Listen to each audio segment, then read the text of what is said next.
सी वो टूट ही गया, उसका कचरा टक गया ऊपर। ये मैं हिल नहीं रहा हूँ, ये हिल रहा है ये पुल। एक ट्रैवल सीरीज़ की शुरुआत करते हैं आज, और ये ट्रैवल सीरीज़ जो है उत्तराखंड में ही है। और फर्स्ट कट तक आप देखोगे तो अपना आया कोई 2706। Let's start. ये इस समय हम लोग गाजीपुर फ्लाईओवर की तरफ हैं। ये क्रूज बाइक जबरदस्त।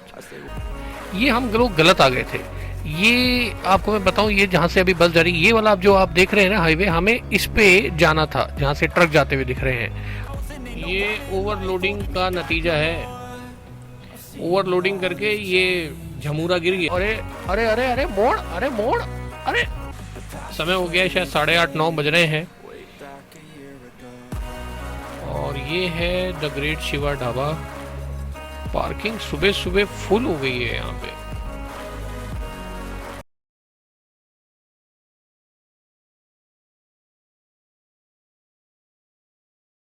Stuff paratha, onion paratha. तो बैठे हुए हैं भाई इस समय यहाँ पे शिवा ढाबा में। देखें कुछ ऑर्डर करते हैं। क्या ऑर्डर हो रहा है भाई? पराठा ही कर लेते हैं यार, हल्का फुल्का वही सही है। क्या बर्गर और चाउमीन वगैरह क्या है यार क्या है ना, अभी ट्रैवल कर रहे हैं तो थोड़ा सा हल्का ही बेटर है, देर नहीं करना। So what you want, stuff paratha और ऑनियन पराठा? स्टफ पराठा देख लेते हैं कि कौन सा 70 में कौन सा है। Veg sandwich, butter toast. और अपने लिए एक काम करते हैं, स्टफ पराठे कर लेते हैं। एक स्टफ पराठा। एक स्टफ कर लो, एक ऑनियन कर लो। नहीं एक स्टफ कर लेते हैं। ये एक स्टफ पनीर कर लो। हाँ, और एक स्टफ पनीर। एक स्टफ कर लो, एक स्टफ पनीर कर लो, और एक बर्गर कर लो।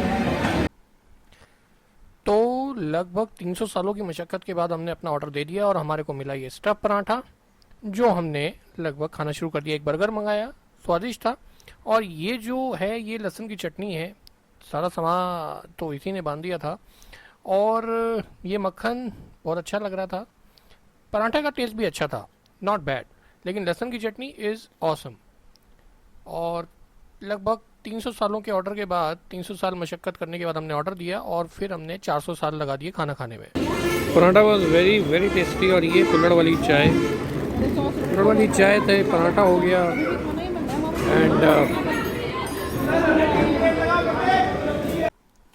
और जिन बच्चों के पेरेंट्स 300-400 सालों तक खाना खाते और खिलाते रहते हैं, उन बच्चों का ये हाल होता है। वो बेचारे दुखी ऐसे ही बैठे रहते हैं, कब खाना खा के ख़त्म करोगे, चलना भी तो है। उफ।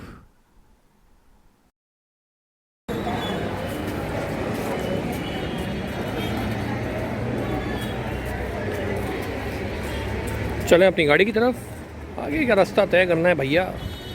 आधा घंटा लग गया यार।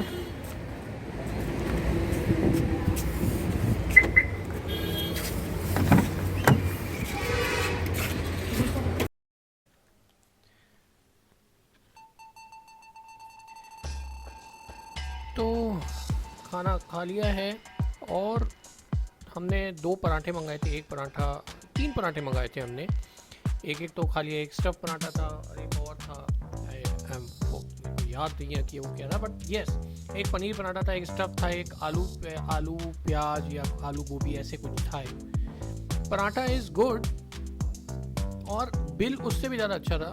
ऑलमोस्ट 3 पराठे, एक बर्गर, 2 चाय, ये कुछ मिला जुला के कोई 250 या 300 रुपये के आसपास का बिल बना था, जो कि बहुत ही रीज़नेबल है।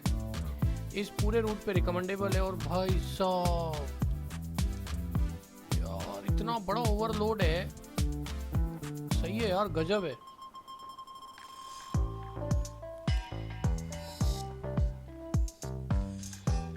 इससे तो दूरी से ही निकल लो भाई साहब। ये गन्ने लेके जा रहा है, कहीं अपना ही ना गन्ना लग जाए।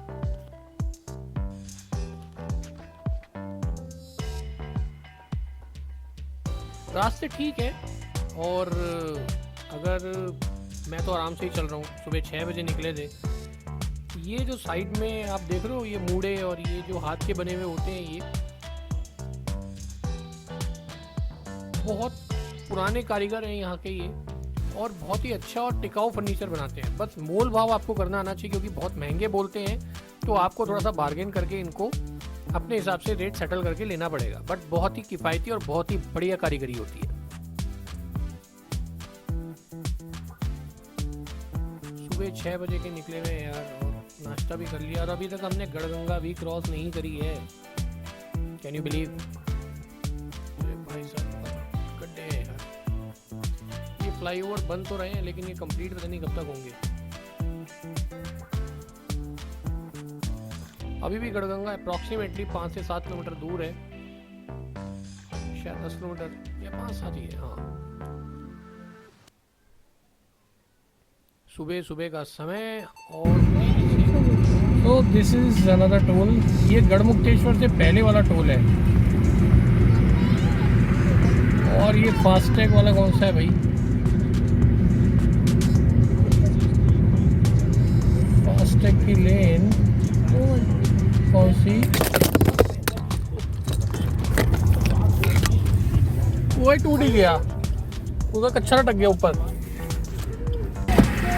तो पहला टोल तो हमने पार कर लिया। पहला टोल ये गढ़मुक्तेश्वर से पहले वाला था, और इस टोल पे जो पैसे कटे हैं वो कटे हैं 55 रुपये। 55 रुपये का टोल था। पहले वाला जो टोल था ना इससे, जो कि हापुड़ मेरठ एक्सप्रेस वे वाला था, उसके पैसे ही नहीं कटे। आई डोंट नो, मतलब उसका कोई मैसेज वैसेज नहीं आया भैया। मतलब नहीं कटे तो नहीं कटे, जाने दो। अब हम चल रहे हैं स्टेशन की तरफ। गढ़गंगा यहाँ से कितनी दूर है पता नहीं, बट ज़्यादा दूर तो नहीं होनी चाहिए।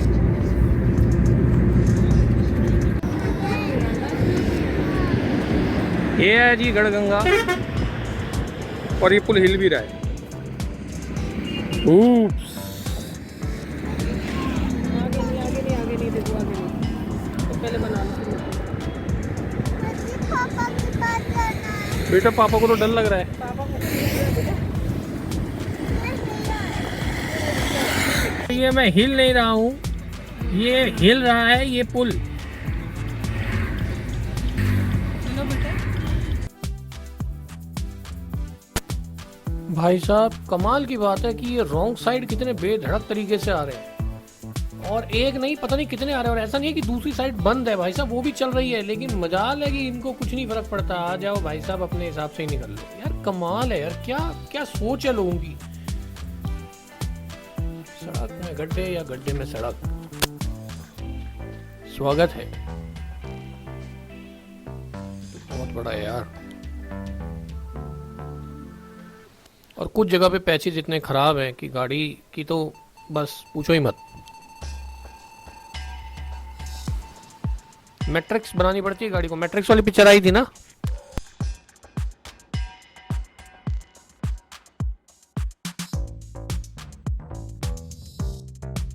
और एक भाई साहब ने तो गाड़ी मोड़ ली भैया, ना इससे आगे हम लोग गड्ढे नहीं सह सकते, हम यहीं से वापस जा रहे हैं। ये कौन से होते हैं? ब्राउन कलर के होते हैं। वो देखो एक और हाईवे का शाहकार आपके शहर में। वाह,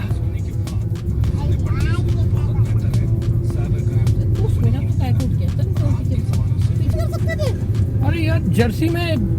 हाँ तो ठीक है, मैंने मना थोड़ी ना कर, फिर गाड़ी रोक लगे। गर्मी। हाँ, मच बेटर। गजरौला क्रॉस करनी है हमने, गजरौला क्रॉस करा है तो अभी बर्गर किंग लिखा है। अच्छा, पीछे ना बर्गर किंग। बुग किंग बुग। गजरौला की तरफ। यहाँ पे एक और टोल के लिए वेट करना पड़ेगा। ये अमरोहा के आगे एक टोल पड़ता है। कहाँ है एम्बुलेंस?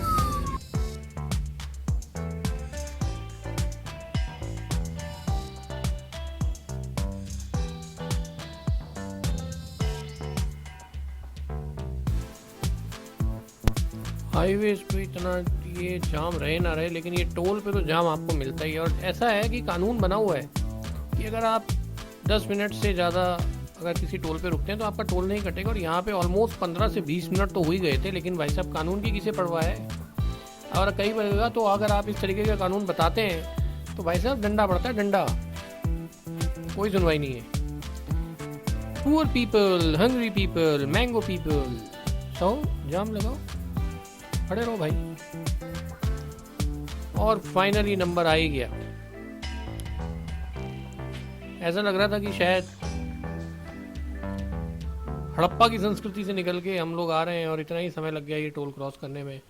अरे यार अब ये बंद होके खुलने में बड़ी दिक्कत है यार। एक तो ये तुम्हारा जाम और ऊपर से यार ये जो टोल खुलते नहीं है ना। आगे करो भैया, पीछे करो भैया, आगे करूं? ये भैया निकल के तो आए हैं। आगे करूं कि पीछे करूं? ये लगा रहे हैं वो अपनी डंडी।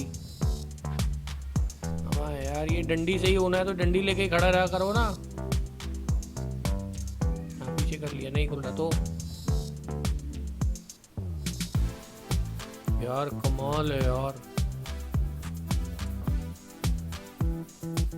लगा दो डंडी भाई।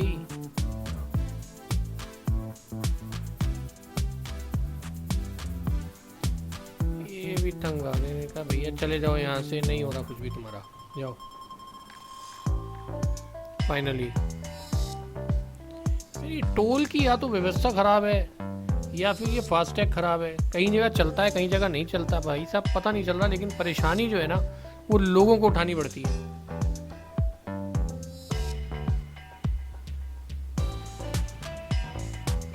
एक और टोल आ रहा है।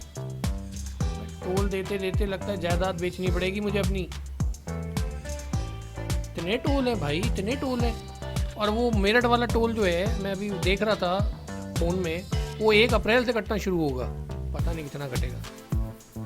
फिलहाल तो उसके अलावा भी बहुत कट रहा है यार।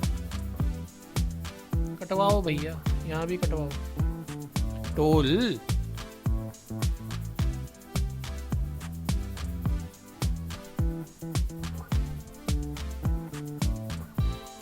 अगेन लगभग 100 सालों के इंतजार के बाद नंबर आ ही गया यार। ये सही है। ये पास वाले लोग धड़ल्ले से चिढ़ाते हुए निकल जाते हैं साइड में से।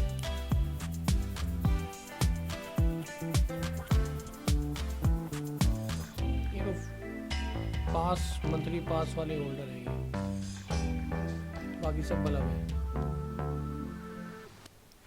अब की बार यहाँ पे अगर मेरा टोल जो है ऑटोमेटिकली नहीं कटा ना तो बस फिर मैं क्या कर सकता हूँ? कुछ नहीं, ले लेना भाई जैसे मर्जी।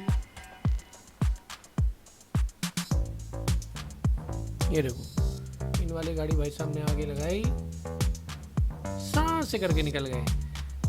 और हम आगे करो पीछे करो, आगे करो पीछे करो। ले भाई शुरू करते हैं यहाँ भी करा करी। चल जा मेरे भाई, चल जा। नहीं चला, लो। अरे क्या करूं, आगे तोड़ता हुआ निकल जाऊं? भाई साहब वो जो आगे भाई साहब खड़े हैं ना, सारी कहानी दर्ज कर रहे हैं वो अपने कंप्यूटर मेमोरी में। कौन सी गाड़ी जा रही है, कौन सी थी। पूरे टोल नाके पे उन्होंने पूरी नजर रखी हुई है, देख रहे हैं आप। ये आ जाओ भाई साहब, फिर डंडी लगेगी। अरे इसको ठीक क्यों नहीं कराते हो?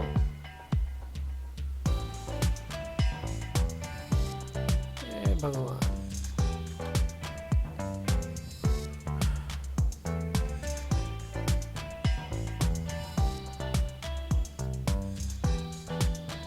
चले भाई अब यहाँ से, अब थोड़ा सा बड़ा हो गया है। आराम आराम से चलाते चलाते थक गया यार। अब गाड़ी भगाओ यार, अब बहुत हो गया यार, आराम आराम से।